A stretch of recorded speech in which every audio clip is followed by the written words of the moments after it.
All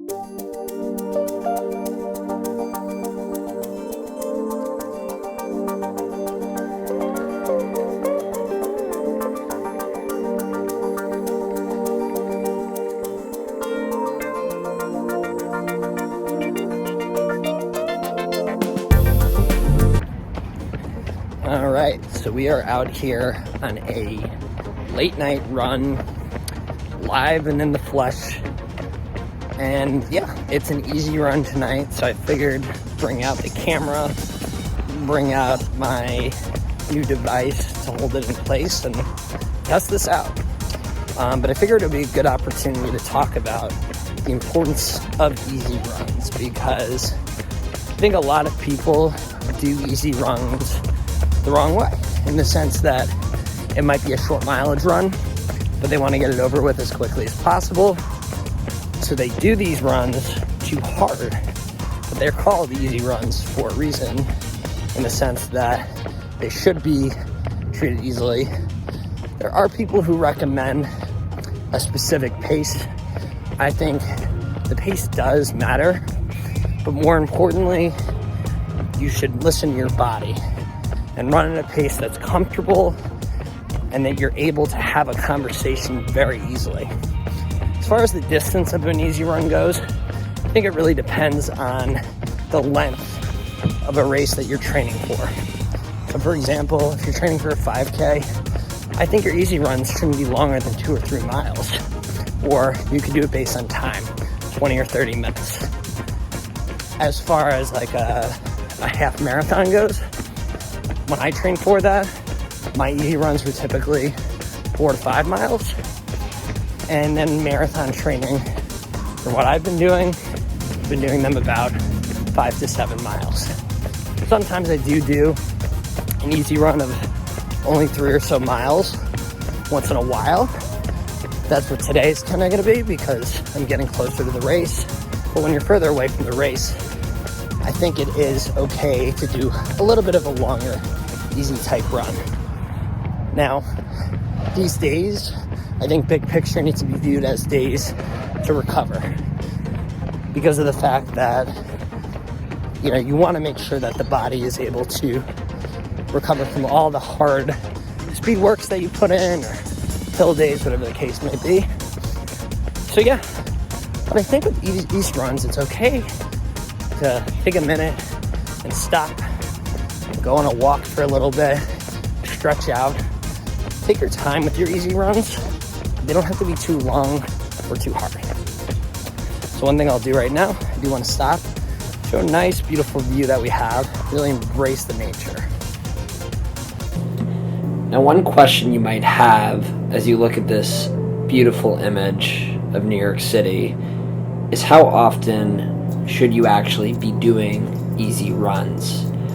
A good rule of thumb that I like to follow is doing them 1 out of every 3 runs you do. So if you're doing 6 runs a week, I recommend doing it twice per week.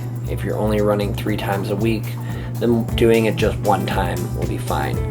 I think it's important when you are in your beginning stages of training to have more easy runs, and as you become more of an expert with running, you theoretically don't need to do them as much, as your body will be more used to these type of runs.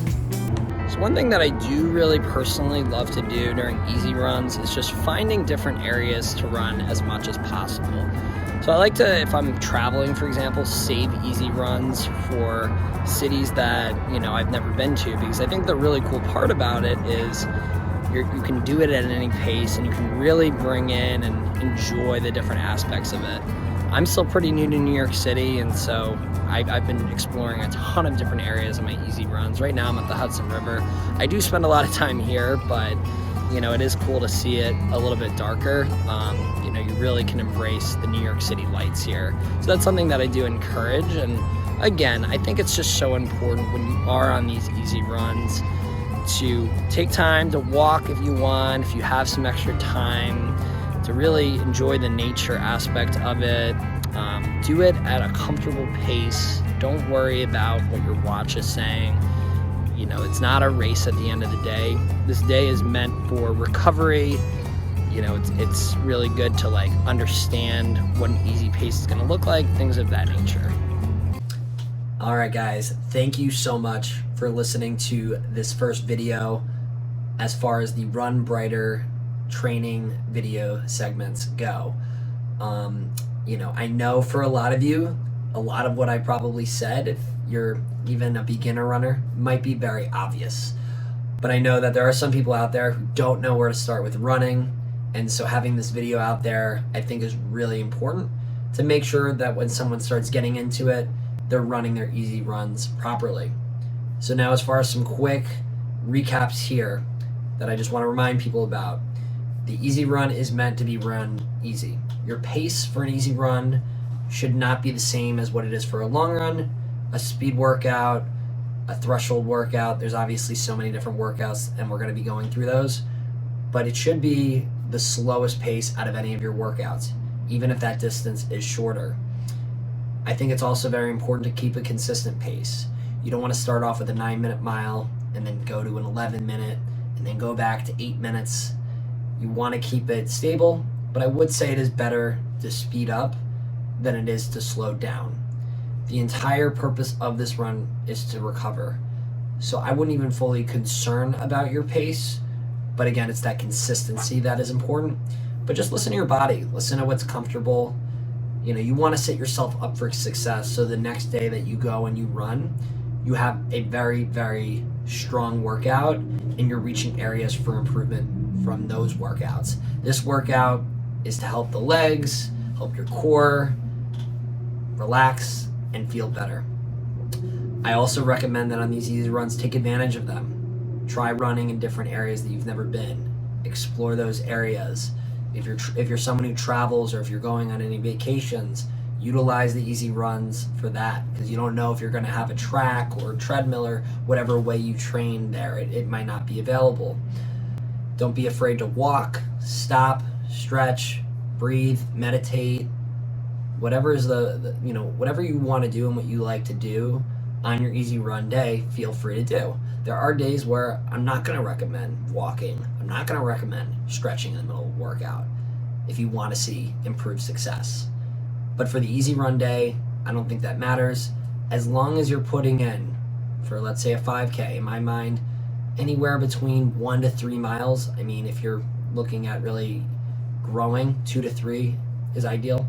If you're a half marathon runner, 3 to 5, even 6 for some is a pretty good range there for your easy runs. And then for those marathon runners, I mean, I'm recommending somewhere between 5 to 8 is pretty standard. But if you're training for a half marathon or a marathon, as you get closer to those races, you're going to start bringing down those mileage, so those easy runs will get shorter. But as you are trying to build up mileage, those easy runs, during the heart of training, will be a little bit longer. Final thought here is, if any of this is confusing, if you have questions about the best way to do an easy run, reach out to me directly. I'm publicizing my direct cell phone number so anyone can ask questions at any point. Follow me on Instagram, follow me on Facebook, as I'll go through my continued running journey, and you can have the latest information about when more of my training videos will be released. And as a reminder, we are going to be giving people the opportunity very soon to be getting their own customized running plan. This is the first of many videos that will be coming out that will allow you to have a resource needed to watch a video. So when I give you that plan, you can come back and watch this. But we will have more videos coming out in the coming weeks. And once those are complete, we will have that plan for you, showing you how to do an easy run or any of those other workouts and the amount of mileage that we recommend. Now, one thing I'll say, I do want to remind everyone that, I have a long history of running, 13 years of running. But what I say is, from my experience, what I've seen success with myself, and when I coached, what I saw success with there. But every person is different, so it's important to try what works for you. Take note of that, make adjustments. That's the only way that you're going to reach the best possible level. But my priority is anyone I give a workout plan to be able to see value, to be able to easily understand, to have a resource to answer questions, and we can adjust that plan as it goes on based on the feedback I get on how everything is feeling for you. Thank you again for listening here to this new video series on the Run Breiter workout plans. Stay tuned for the next video, and don't forget to run brighter.